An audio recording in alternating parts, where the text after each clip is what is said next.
You know, I never really understood trigger words until I got roommates. I hated my roommates, except for you, Isaac. He watches my videos. Oh, James, you didn't hate your roommates. You just mildly disliked them. Yes, I did. When I first moved out of my house and went to college, the day I moved into my apartment and I opened the front door, this is what I saw. Keep in mind all the buildup that has gone into this moment. First, I had to get accepted into the school, then pick my major and classes. Then I had to find an apartment close to the school and get everything set up there. Then I had to pack everything up into a suitcase, kiss my dogs goodbye, and then be all on my own for the very first time. I opened the door to where I'd be living for the next 8 months, and this is what I see. Someone sleeping on a couch, he was wearing some bright fast food employee uniform, the TV is on, there's a Halo 5 poster hanging on the wall, the sink, counter, and table is full of dirty dishes, there's a big industrial-sized trash can that is overflowing, inside the fridge there is an empty box of Dr. Pepper, a bottle of ketchup, and a jumbo Costco-sized pack of hot dogs. Where did all these dishes come from? Fun fact, those hot dogs were still in the fridge when I left. But the worst thing that was there was about 1 million basketball cards just lying on the floor. I'm not even exaggerating, here's proof. Okay, so I got a single room because I brought all my drawing stuff and I would feel bad if I shared a room with someone and he had to deal with all my drawing stuff being there, and also I wanted to be alone. Looking back, I'm so glad I got a single room because that room couldn't even fit myself. Literally, I could stand in the middle of the room, hold my hands out, and without moving my feet, I could touch the walls of the room. Maybe I just have long arms, I don't know. I mean, I could settle for a small bedroom, but what made living there so horrible were the roommates. What I didn't realize is that these boys also got private rooms, so that means that they too were socially awkward and kept to themselves, which you might think is a good thing, but you'd be wrong. On the first night of being by myself, I unpack all my drawing stuff and I set it all up. Then I turned on the computer and the screen is just black. Nothing was turning on. I tried everything to fix it and it just wasn't turning on. Eventually I contacted the people who made it, sent it in, and then I got it back working. But during that week while the tablet was being fixed,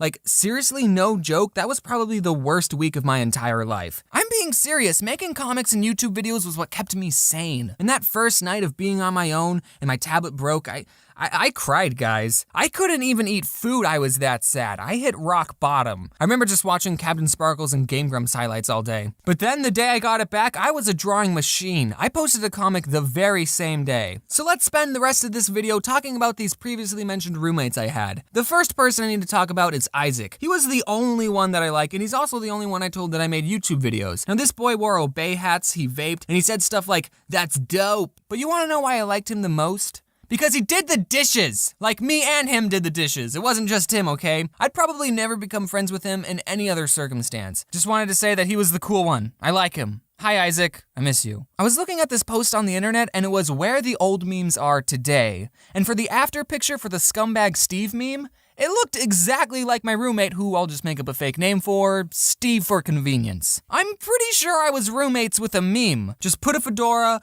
on this meme and boom, that's my roommate, Steve. And it was a very fitting meme too. This guy wouldn't do the dishes, he always cooked this ramen thing in the microwave and would leave this gross juice stuff behind. So then when I would go to use the microwave, it would get my paper plate soggy. So I would have to check every time before I used it to make sure there was no juice stuff behind. And also at night he watched anime without headphones, subbed. Anime has a certain sound to it, I don't know if you knew that. It's like normal Japanese, but really emphatically. Luckily, it was usually late at night when he started watching, so I would just have to get to sleep before he started and I would be all good. James, why didn't you just ask him to turn it down? I did! One night I went into his room and I said, "Hey man, can you turn it down?" And you know what? He did turn it down for that night.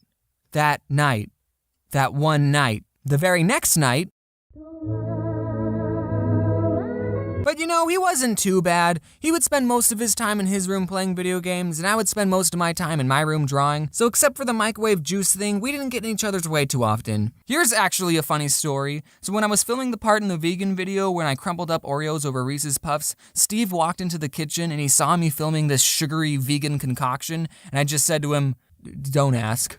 Okay, so here's the roommate that I hated the most. His fake name will be Hunter. He was the one asleep on the couch when I first walked in, and he was the one who had collected all those billions of basketball cards. Just basketball cards. And he kept them all in the front room. What's the point of having sports cards when you can't even play with them? I mean, I spend money on Magic the Gathering cards, but that's because it's an actual game that you can play with friends. What do you do with sports cards? I mean, I guess you can leave them in the front room of your apartment. Maybe one day your roommate might make a video about it though. He left his Mountain Dew bottles on the floor, he farted in public, he'd always complain that Steve didn't do the dishes, but he wouldn't do the dishes either. One time I was tired of doing everyone's dirty dishes, so I bought a big stack of paper plates for everyone to use, but Hunter took the paper plates to a party without even asking me, and he didn't even bring them back. But the worst thing this guy did, one day he told me, my ex-girlfriend doesn't want our dog anymore, so he's coming to live here.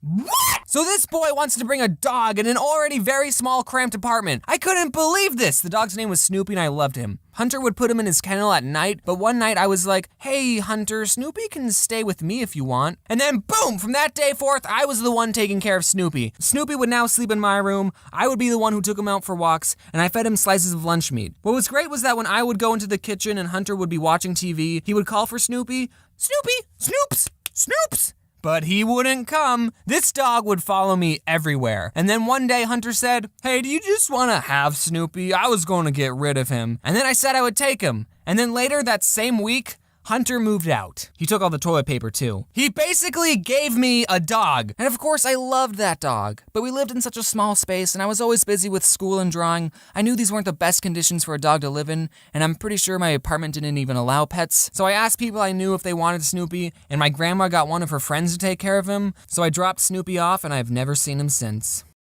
And that's it, the end. There was another roommate who I didn't even mention. He always worked a lot, so I didn't really see him too much. He had an electrical toothbrush, and I think since I was already mad at my roommates, when I would be trying to go to sleep and he would start brushing his teeth, I would hear the electrical toothbrush going, and I would just start shaking with anger, like, just use the normal toothbrush too! Also, I want to thank you all for 1 million subscribers. I mean, as I'm recording this, I don't have 1 million just yet.